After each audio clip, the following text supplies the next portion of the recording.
Salut, bonjour tout le monde, j'espère que vous allez bien les amis. Alors, aujourd'hui je fais une petite vidéo pour montrer le décompactage. Donc je suis en train de décompacter avec le 724. Le décompacteur 3 mètres EVA de la Kuma. Alors, vous allez me dire 3 mètres pour 240 chevaux, tu te fous un peu de la gueule du monde. Quand on le fait planter un petit peu, et bien figurez-vous que ça fait vachement tirer. Et d'autant plus que j'ai des parcelles un peu en pente. Hier j'étais dans une parcelle montée-descente. À la montée, ça fait tirer dès qu'on veut aller un petit peu profond. Là, j'ai une profondeur d'environ entre 25 et 30 cm. Je suis en train de décompacter une parcelle qui était en céréales. Pourquoi je la décompacte? Parce que c'est une parcelle dont on s'est servi quand on a ramassé les tomates. Sur cette parcelle, on a fait une plateforme. On a fait une plateforme pour poser les palox. On faisait rentrer les camions, les plateaux, on posait les bennes aussi. Donc on a fait pas mal de passages. D'autant plus qu'on a fait des passages à des moments où c'était très mouillé parce qu'on s'est pris un orage à un moment, ça faisait pas rire. Alors je vais décompacter surtout la partie de la parcelle où on a roulé. Le reste c'est plutôt sain, il n'y a pas besoin. Allez, je vous fais voir ça. Alors regardez par exemple, de ce côté près de la route. Alors attendez, je m'arrête. Près de la route, vous voyez qu'il y a une plateforme où on a beaucoup manœuvré. Le reste de la parcelle, vous voyez qu'on n'y a pas beaucoup touché. Et au bout là-bas, il y a aussi une plateforme que j'ai déjà décompactée où on avait beaucoup manœuvré. Voilà, vous voyez, hop, par exemple, quand je passe sur une zone qui est bien tassée, ça fait tirer, ça soulève des blocs. Et ben c'est bien l'idée qu'on veut, c'est l'effet attendu.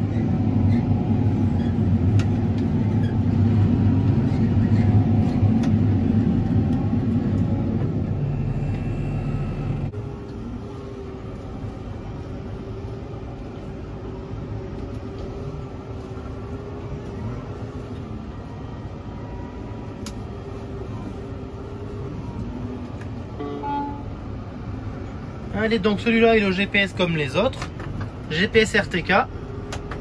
Hop, donc c'est pratique. Précision centimétrique. Voilà, pareil, on passe dans la zone un petit peu dure.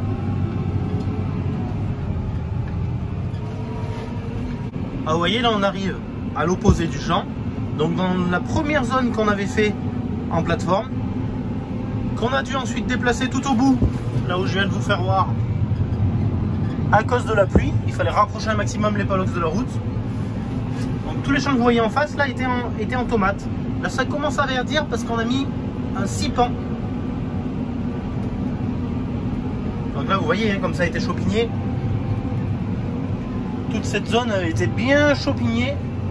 Donc ça méritait vraiment un décompactage. Hop là. Alors là par contre on est vraiment dans des nouvelles parcelles que je travaille pour la première année à mon nom, voilà, sur la ferme de Thierry, un voisin qui m'a laissé reprendre son exploitation en fermage.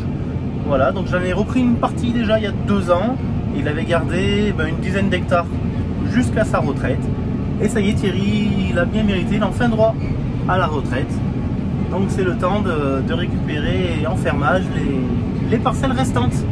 En tout cas un grand merci à lui hein, parce que c'est vraiment très compliqué le foncier vers chez nous, tout le monde se tire dans les pattes, c'est une catastrophe hein. Moi je n'ai pas la prétention de devenir un gros agriculteur, je veux juste avoir quelques hectares pour faciliter mes rotations. Vous savez que j'ai des cultures à rotation longue, quand on met de la tomate, quand on met de l'ail, quand on met de la plante aromatique. Mais c'est bien pendant 5 ans de ne pas en remettre sur la même parcelle. Donc le calcul est vite fait. Il faut un petit peu de surface irrigable pour réussir à faire nos rotations. Sinon ça veut dire qu'il faut diminuer la surface de tomate par exemple. Et après je gagne plus ma vie. Alors je vais aujourd'hui pour la première fois vous parler un petit peu de ce fameux prototype qui équipe mon tracteur, mon 724, qui fait beaucoup parler aussi. Ce tracteur, il a des pneus Bridgestone VT Tractor en duo avec un télégonflage, mais alors c'est là qu'est le prototype, hein. Télégonflage Tanker Wheel de chez Sodijante. Alors qu'est-ce que c'est ce prototype? En fait c'est pas très compliqué, mais il fallait avoir l'idée et il fallait surtout la réaliser parce que c'est là que ça devient très complexe. Les jantes arrière sont équipées d'une réserve d'air. Donc par exemple sur mon tracteur j'ai 100 litres par jante de réserve d'air. Donc quand je suis au champ là, actuellement je suis à 700 grammes. quand je vais passer sur la route, je vais mettre 1,5 kg par exemple, en appuyant sur le bouton, en l'espace de vraiment quelques secondes, le tracteur va être gonflé à la pression route et je vais pouvoir prendre la route. Alors qu'avec un télégonflage traditionnel, surtout sur des gros pneus comme ceci, avec des gros volumes d'air, il faudrait un peu plus d'une dizaine de minutes. Donc vous avez vu le gain de temps, c'est impressionnant. Alors s'agissant pour l'instant d'un prototype, en fait, j'ai ce boîtier supplémentaire en cabine, donc qui nous sert à avoir les informations. Consigne tank, en fait, c'est la pression qu'il y a dans la réserve d'air des roues, roue gauche, roue droite, et consigne roue, pareil, roue droite, roue gauche. Alors sur l'écran, je peux aussi avoir la température des roues et la température des tanks, le voltage de la batterie, et ensuite on a un programme où on peut faire tout un tas de réglages. Le système Tank Air Wheel, il équipe seulement les roues arrière. Pourquoi? Parce que ce sont des roues qui ont des gros volumes d'air et ce sont les roues en fait qui sont problématiques par rapport au temps de gonflage. Les roues avant, il y a beaucoup moins d'air et ça va beaucoup plus vite. D'autant plus, étant donné que les roues arrière vont se gonfler grâce à leur réserve d'air personnelle, j'ai envie de dire, grâce à leur réserve d'air à elles, l'air du tracteur est disponible à 100% pour gonfler les roues avant. Alors, ce qui fait que les roues avant, elles se gonflent aussi en une vitesse record. Donc c'est plutôt gagnant-gagnant. Alors sur ce prototype, bien sûr, on a un boîtier à part. C'est pas de l'isobus comme sur l'avant. Hop, sur l'avant, je peux vous faire voir à quoi ça ressemble. Voilà à quoi ça ressemble sur le relevage avant. Sur l'arrière, on a un boîtier à part. Pourquoi? Parce qu'étant donné qu'on est en phase de développement, donc en partenariat avec Sodigeant et Siegon. Siegon, c'est l'entreprise qui fait tous les automatismes.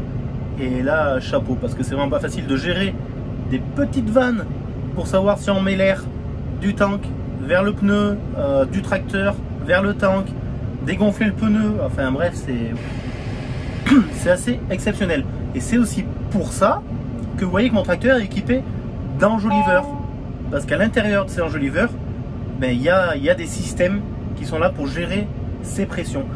Bon, ce que je vous propose, bon, tant pis, je peux prendre, j'ai pas fini le chantier, mais je vais prendre quelques secondes pour vous faire un gonflage. Alors je vais appuyer sur le bouton en cabine, il va vite falloir que je descende, et je vous promets, vous allez voir le flanc monter à la pression route en quelques secondes.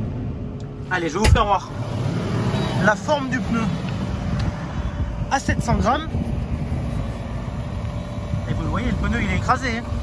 Alors au plus il est écrasé, au plus on a une grosse empreinte au sol. Donc au moins on va avoir un phénomène de tassement et on va diminuer aussi le patinage. Allez, je vais essayer d'être rapide. Hop.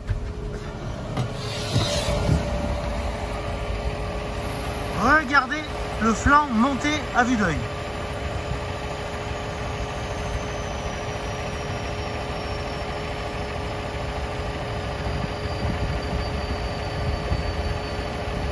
Impressionnant.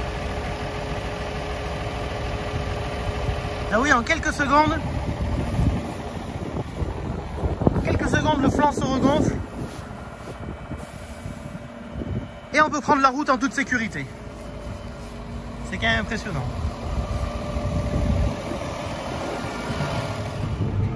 J'en profite pour vous montrer au passage Stéphane.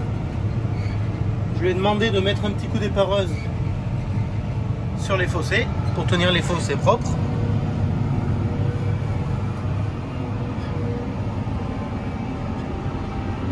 Je vous refais pas un petit cours sur l'intérêt de la bonne pression des pneus. Je pense que vous savez qu'une pression adaptée, comme je disais, c'est réduire le tassement, réduire le patinage, donc augmenter la productivité, et sans parler du fait de réduire l'usure des pneus.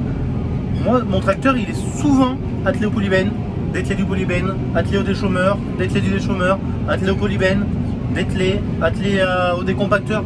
En fait, on change souvent, on passe très souvent du mode transport au mode travaux du sol. Donc avant, on le faisait tout le temps forcément au manomètre. Ça prend du temps, je vous l'assure. Ah ben là, on appuie sur un bouton, c'est un confort inimaginable. Bon les amis, sur ce, je vais vous laisser. De toute façon, moi, il va falloir que j'arrête parce que je suis en réserve et que j'ai plus de carburant à la ferme. et que j'ai commandé il y a quelques jours et qu'on m'a dit qu'on me livrerait peut-être mercredi ou jeudi prochain. Où va le monde? Où va le monde? Mais bon, c'est comme ça. J'espère que cette petite vidéo vous aura bien plu. Si vous n'êtes pas abonné, ben, invitez-vous, comme on dit, ça fait toujours plaisir et ça mange pas de pain. À très bientôt. Ciao, ciao!